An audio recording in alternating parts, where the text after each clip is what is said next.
जय हिंद दोस्तों, जय हिंद बच्चों। कैसे हो आप सभी? आप सभी का स्वागत है मिस्टर एग्रीकल्चर एकेडमी के ऑनलाइन प्लेटफॉर्म पर। साथियों, आज हम एक बहुत ही महत्वपूर्ण टॉपिक पढ़ेंगे राजस्थान भूगोल का। वो रहेगा राजस्थान का अपवाह तंत्र, जिसे हम नदियां वगैरह के नाम से जानते हैं। चलिए साथियों, स्टार्ट करते हैं टॉपिक को। बहुत ही महत्वपूर्ण टॉपिक है राजस्थान का अपवाह तंत्र। देखिए, मुख्य बातें आपको ध्यान रखनी है साथियों। क्या चीज कि राजस्थान में मुख्य नदी बेसिन कितने हैं, ये बात हमें क्लियर होनी चाहिए। तो राजस्थान में मुख्य नदी बेसिन की जो संख्या आपको याद होनी चाहिए साथियों, वो याद रखनी है। कितने हैं?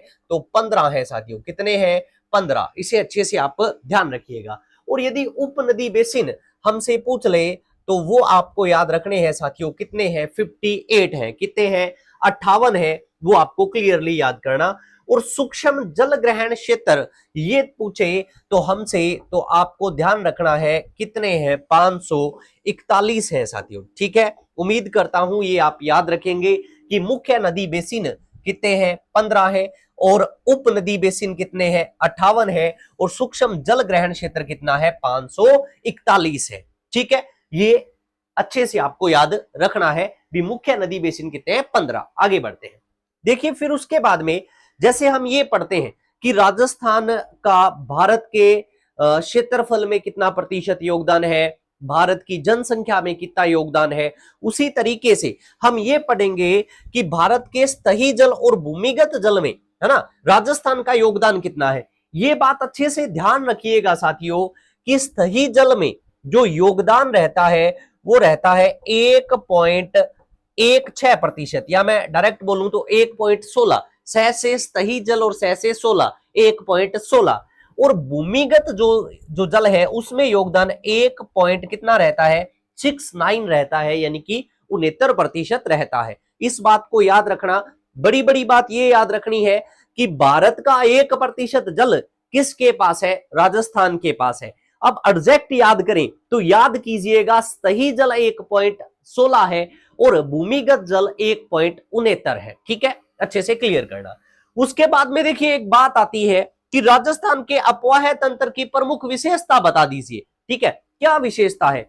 तो ध्यान रखना, जब ये पूछा जाए तो राजस्थान के अपवाह तंत्र की प्रमुख विशेषता जो है वो है आंतरिक जल प्रवाह। क्या है? आंतरिक जल प्रवाह।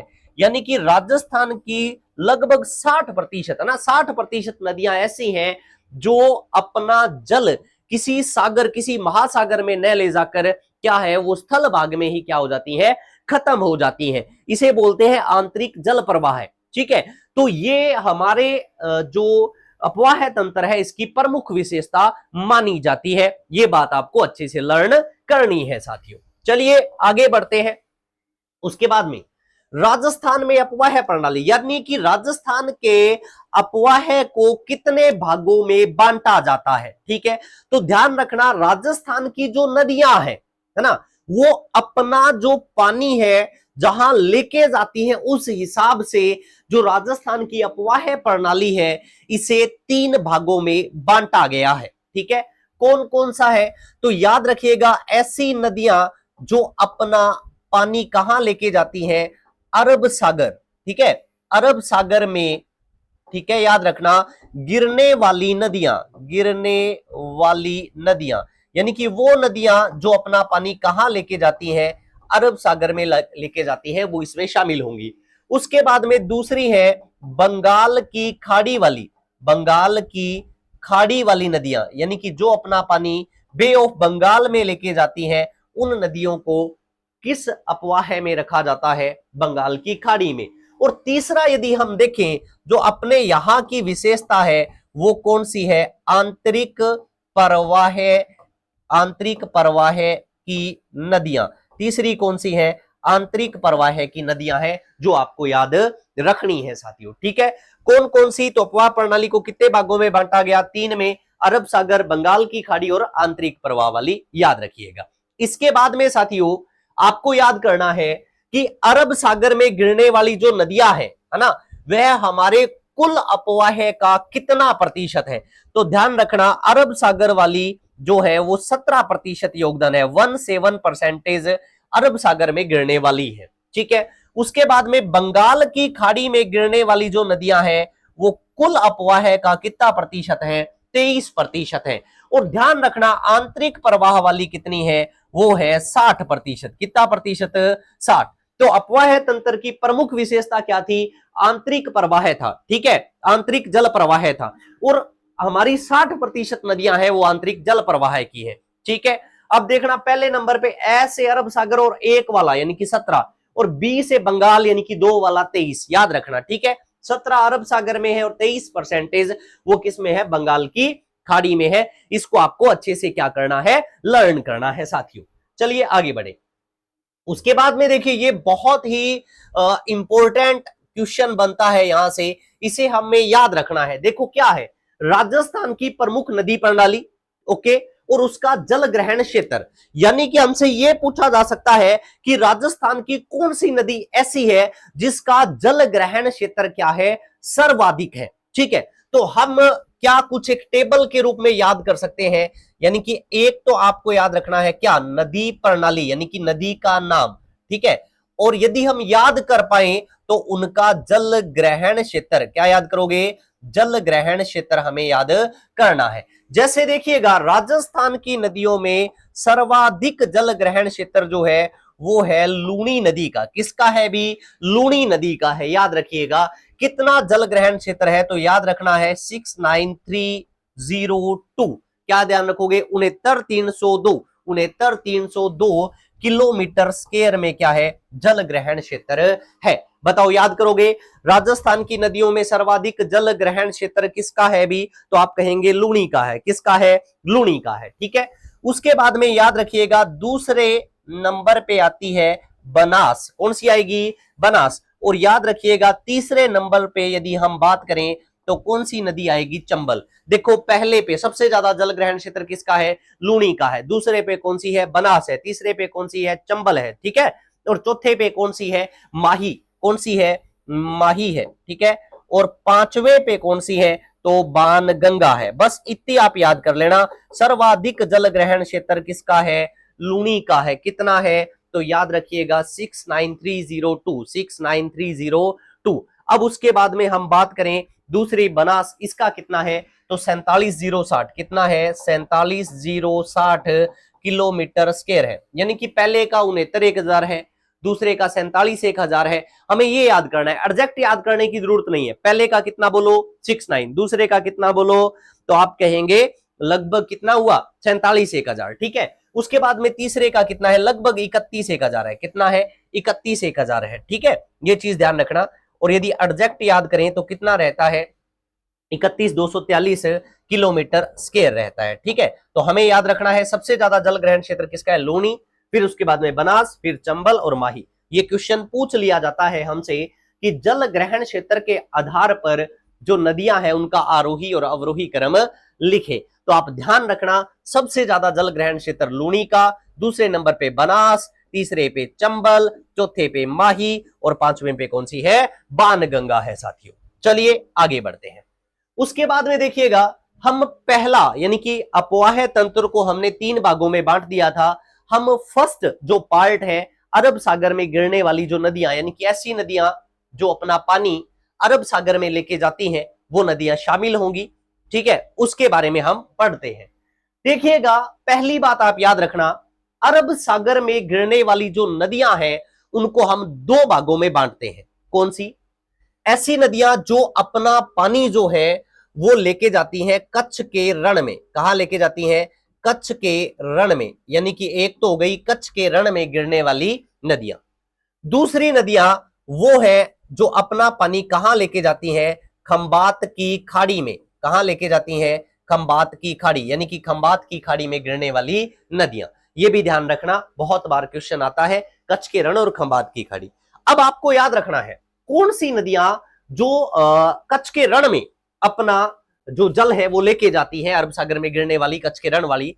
तो ध्यान रखना एक नदी फर्स्ट कौन सी रहती है, लूणी रहती है। कौन सी है, लूणी है। और दूसरी यदि हम बात करें तो वो रहती है पश्चिमी बनास। कौन सी है, पश्चिमी बनास रहती है। ठीक है, और खंबात की खाड़ी में अपना जल लेके जाने वाली जो नदियां हैं, एक तो याद रखिएगा साबरमती है, और दूसरी यदि हम याद करें तो कौन सी है, माही है। यानी कि हमें यह समझ में आ रहा है कि अरब सागर में गिरने वाली जो मुख्य नदियां हैं वो चार हैं। कितनी नदियां हैं, चार हैं। लूनी, पश्चिमी बनास, साबरमती और कौन सी है, माही। ये चार मुख्य नदियां हैं जो अपना पानी अरब सागर में लेके जाती है।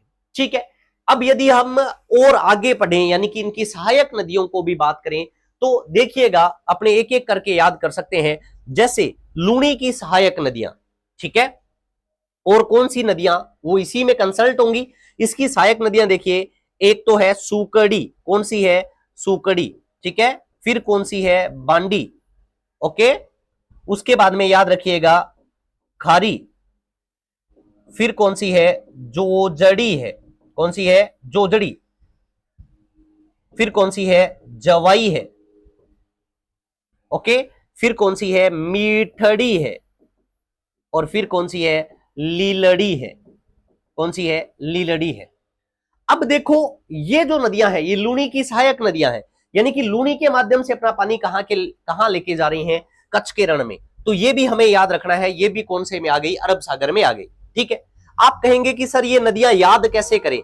तो देखो याद करना आप एक ट्रिक्स की सहायता से, एक लाइन की सहायता से अपने इसको याद कर सकते हैं। आपको एक लाइन याद रखनी है, क्या कहोगे, आप कहोगे भी सुक्की बांडी और खारी, सुक्की बांडी खारी जो जवाई से मिली, जो जवाई से मिली। देखो आपको एक लाइन ध्यान रखनी है, क्या लाइन याद किया आपने, क्या ट्रिक याद किया, भी सुक्की बांडी खारी जो जवाई से मिली, सुक्की बांडी खारी जो जवाई से मिली। तो देखो सुक्की से कौन सी हो जाएगी, सुकड़ी, बांडी से बांडी, खारी से खारी, जो से जोजड़ी, जवाई से जवाई, से यदि हम बात करें, देखो एक बात याद रखना, यदि हम बात करें मी से तो मीठड़ी हो जाएगी, और यदि हम बात करें किससे, ली से लीलड़ी हो जाएगी, और से क्योंकि अपनों ने लिखी नहीं है तो ध्यान रखना वो कौन सी हो जाएगी, सागी हो जाएगी। क्या हो जाएगी, सागी। ये बात आपको अच्छे से याद रख लेनी है। बताइए याद हो सकता है ना, भी सुक्की बांडी खारी जो जवाई से मिली, ये किसकी सहायक नदियां हैं, तो आपको कहना है कि ये तो लूनी की सहायक नदियां हैं। किसकी हैं, लूनी की सहायक नदियां हैं, आराम से याद हो जाएगा। देखो इसके अलावा जैसे मान लो बांडी की सहायक नदी है गुहिया, वो भी इसमें आ जाएगी, वो आगे हम बात करेंगे एक एक का, तो पहले ये याद कीजिए।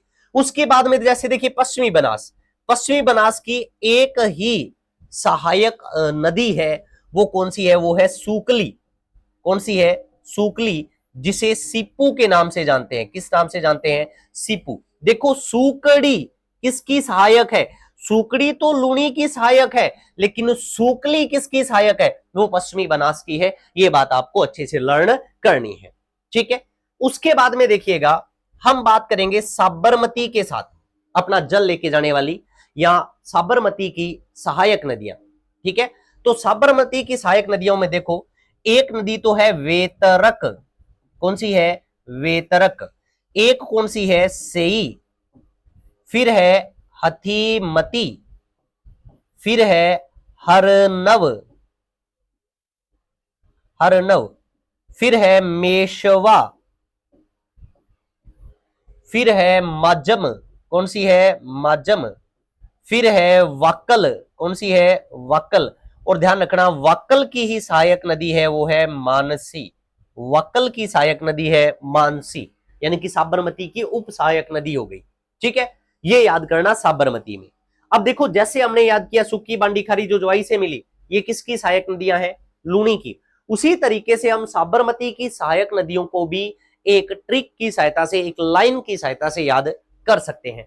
आप याद करना साबरमती यानी कि साब, साब है ना, साब। आप कहेंगे वैसे हमें मावा चाहिए, वैसे हमें क्या चाहिए, हमें मावा चाहिए, वैसे हमें मावा चाहिए।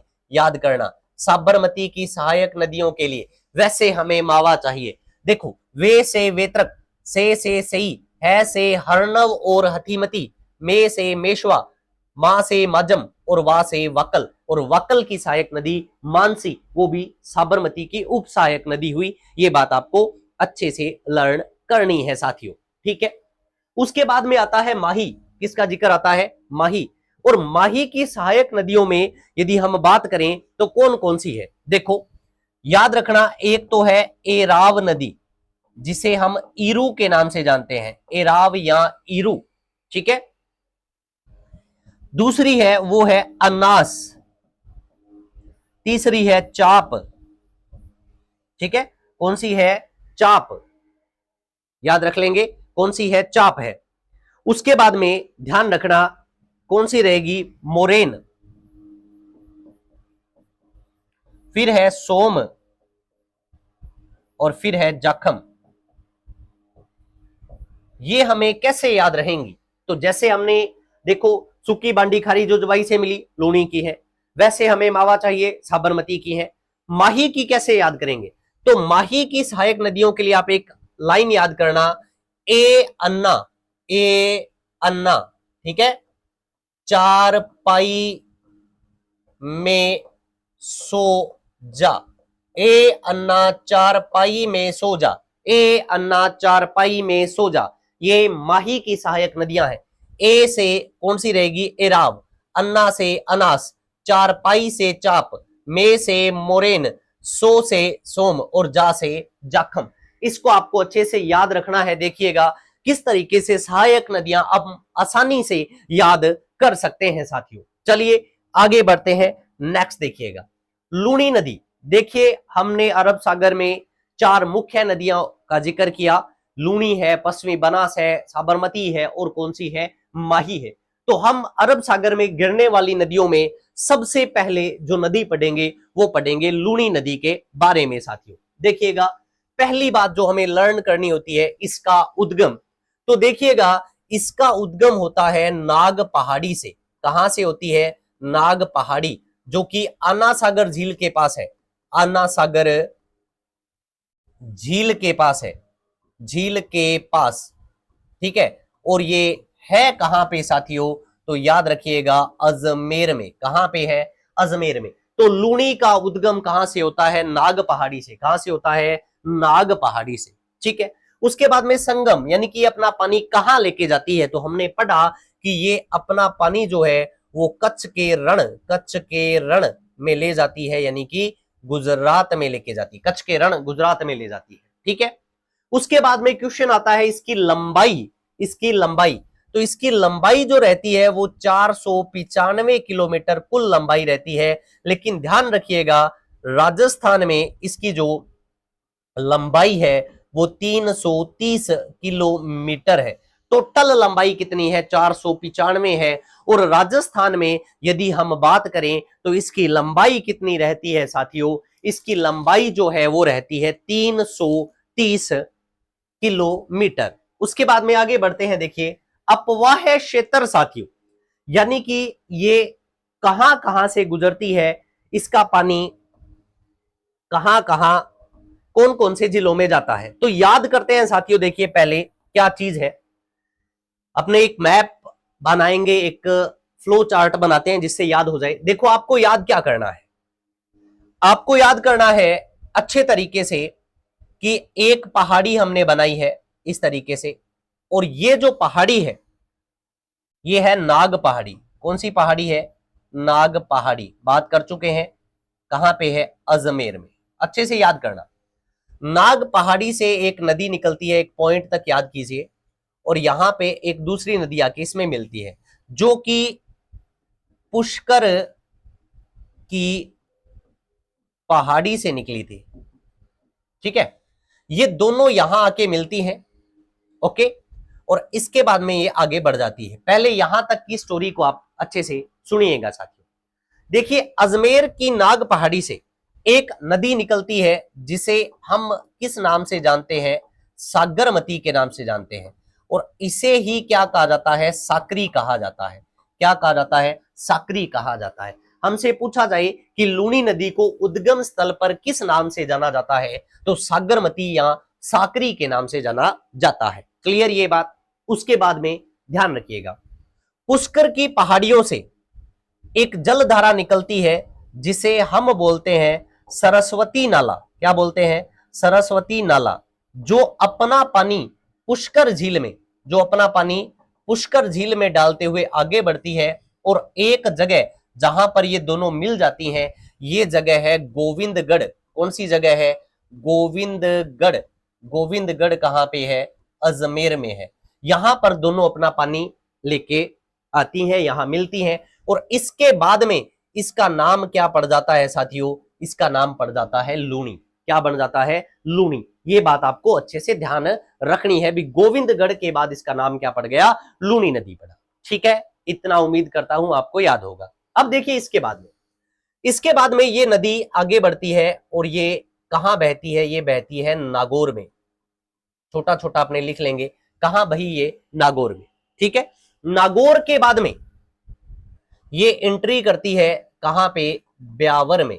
पहले ये पाली था, पहले ये क्या था? पाली था, और अब अपने इसे क्या बोलते हैं? ब्यावर। यानी कि अजमेर से निकली, और अजमेर के बाद में ये कहां गई? नागौर। नागौर के बाद में कहां आई? ब्यावर में। ठीक है, उसके बाद में देखिए ये आगे बढ़ती है, आगे बढ़ के इस तरीके से ये कहां आई? जोधपुर में। कहां आई? जोधपुर में। जोधपुर के बाद में साथियों ध्यान रखिएगा, ये आई बालोतरा में। कहां पे? बालोतरा में। बालोतरा के बाद में ये एंट्री करती है बाड़मेर में।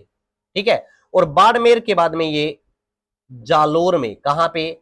जालोर में। और अंत में अपना पानी है वो कहां लेके जाती है? वो लेके जाती है कच्छ के रण में। कच्छ के रण में। ठीक है, यानी कि देखो इसका अपवाह है, यदि हम बात करें भी, अपने ये बात कर सकते हैं भी, यहां से लेकर यहां तक अपने बात करें तो ये इसका अपवाह हो गया कौन सा? अजमेर में। पहला डिस्ट्रिक्ट कौन सा हुआ? अजमेर। फिर यहां से यहां तक ये कहां हो गई? ये हो गई नागौर में। ठीक है, फिर यहां से लेकर यहां तक अपने मान लें ये कहां पे है? ब्यावर में। यहां से यहां तक ये जोधपुर में। फिर यहां से यहां तक ये बालोतरा में। फिर यहां से यहां बाड़मेर में, और यहां जालोर, और फिर यहां कहां चली जाती है?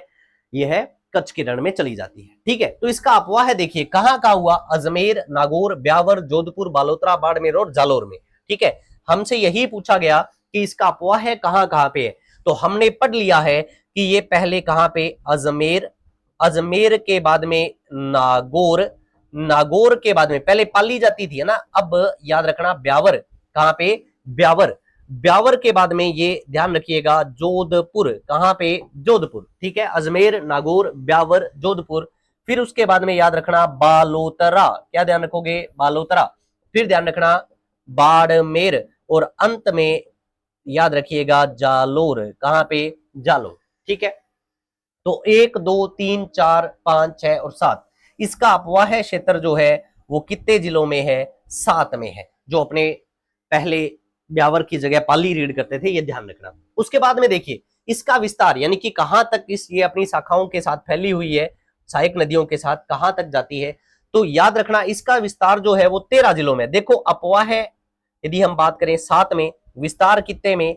13 में। और ध्यान रखना यदि ये क्वेश्चन आ जाता है कि लूनी नदी का सर्वाधिक विस्तार कहां पे है, बहुत इंपॉर्टेंट बात है, इसका सर्वाधिक विस्तार कहां पे है? पाली जिले में है। कहां पे है? पाली में है। अच्छे से याद रखना साथियों। ठीक है, चलिए आगे बढ़ते हैं। उसके बाद में देखो ये हमने पढ़ा, एक एक बात को आपको अच्छे से लर्न रखना है। ठीक है, कहां से गुजरी ये नदी। उसके बाद में देखो हम बात करेंगे सहायक नदियां। ठीक है, सहायक नदियां हमने लूनी की पहले पढ़ रही हैं, कौन कौन सी है? ट्रिक बता दी थी मैंने, सूकी, बांडी, खारी, जो,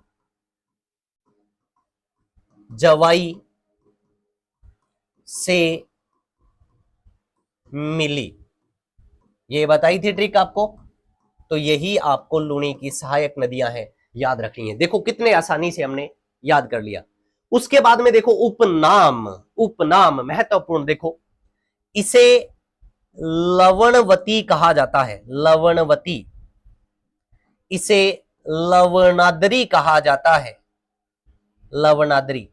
इसे उद्गम पर सागरमती और साकरी कहा जाता है।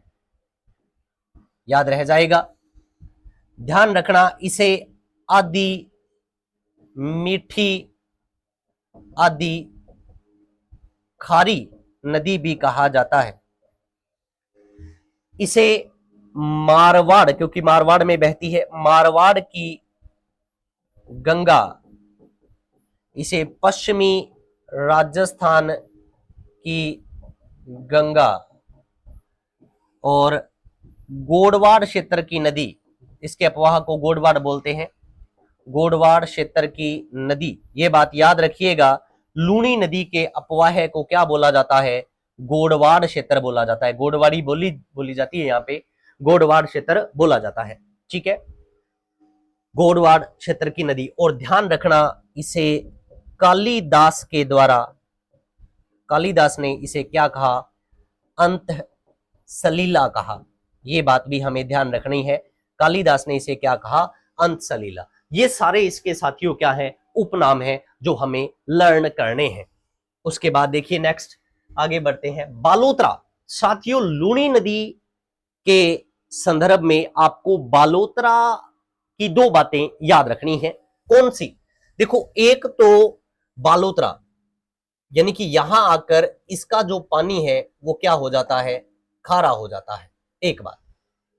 ठीक है, बालोतरा आधी मीठी आधी खारी, यानी कि इससे पहले मीठी और इसके बाद में पानी खारा होता है, तो ये बात ध्यान रखिएगा, पानी खारा।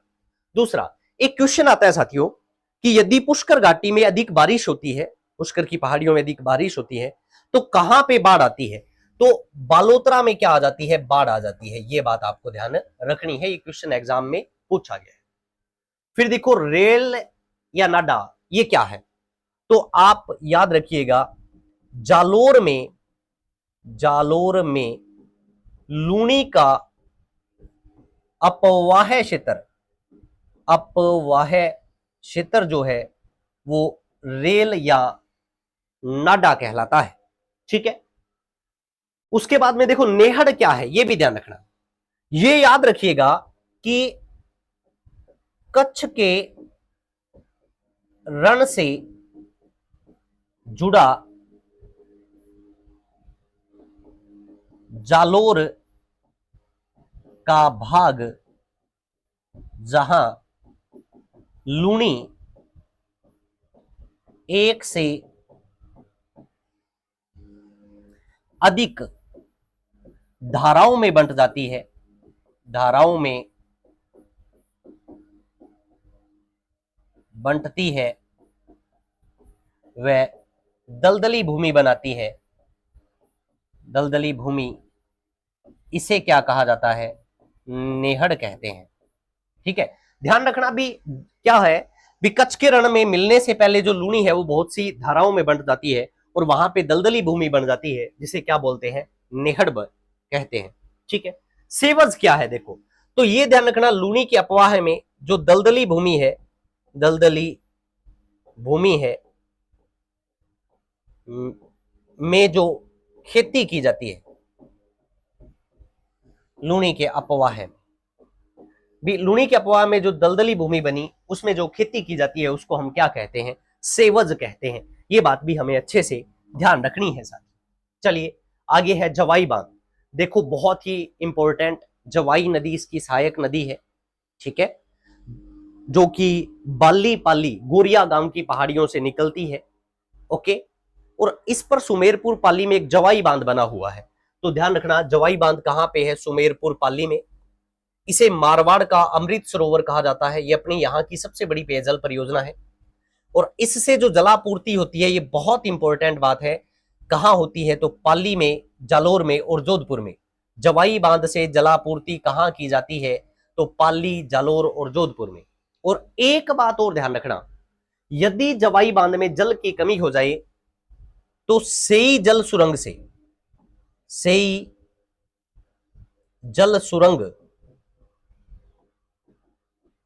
से पानी की पूर्ति की जाती है। पानी की पूर्ति, सेई जल सुरंग राजस्थान की पहली जल सुरंग है। ठीक है, जो कि उदयपुर से लेकर पाली तक आती है। ठीक है, ये ध्यान रखना, ये अच्छा क्वेश्चन है कि जल की कमी होने पर सेई जल सुरंग से क्या होती है? जलापूर्ति की जाती है। जवाई बांध को अच्छे से ध्यान रखना साथियों। उसके बाद में देखिएगा लूनी के किनारे। ठीक है, किनारे सभ्यता, तो याद रखना सभ्यता है तिलवाड़ा, बालोतरा वाली, लूनी के किनारे है, आपको अच्छे से ध्यान रखना है। इसके किनारे सभ्यता कौन सी है? तिलवाड़ा, बालोतरा। पशु मेला, तिलवाड़ा में ही पशु मेला लगता है। मल्लीनाथ पशु मेला, मल्लीनाथ पशु मेला, पशु मेला तिलवाड़ा में, बालोतरा, ये भी इसी के किनारे लगता है। अब देखिएगा इसके किनारे नगर या शहर जो बसे हुए हैं वो कौन से हैं?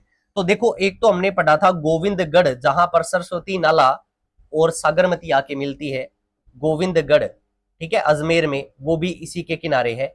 इसके अलावा देखो आपको याद रखना है बालोतरा इसके किनारे है, समदड़ी बालोतरा में ही है, वो भी इसके किनारे है, तिलवाड़ा वो भी इसके किनारे है। ये तीनों ही कहां पे हैं? बालोतरा में है। एक याद रखना बिलाडा, बिलाडा जोधपुर, जो कि इसके किनारे स्थित नगर है, ठीक है। तो ये इसके किनारे बसे हुए प्रमुख शहर हैं जो आपको अच्छे से ध्यान रखने हैं साथियों, ठीक है। लास्ट बात इसकी, लूनी में प्रदूषण। देखिए, लूनी में प्रदूषण का कारण पहले आप ध्यान रखना, रंगाई छंपाई उद्योग, रंगाई छंपाई उद्योग के कारण जो लूनी है इसमें क्या है? प्रदूषण है।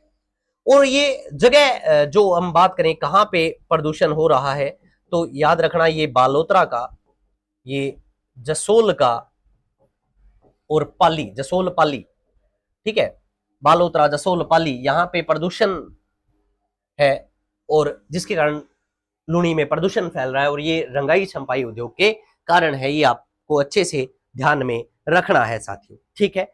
तो इतनी सी बातें आपको लूनी नदी के बारे में अच्छे से याद रखनी है। उम्मीद करता हूं आपको ये जो अपवाह तंत्र का पहला सेशन है वो अच्छा लगा होगा। अच्छे से एंजॉय कीजिए, मेहनत कीजिए, अपने सपनों को साकार कीजिए। आप सभी साथियों से निवेदन है, क्लास को ज्यादा से ज्यादा शेयर करो ताकि अपने साथियों तक पहुंच पाए, वो इसका फायदा ले सके। ओके, तो थैंक यू, मिलते हैं आपसे नेक्स्ट सेशन के अंतर्गत। धन्यवाद आप सभी साथियों का।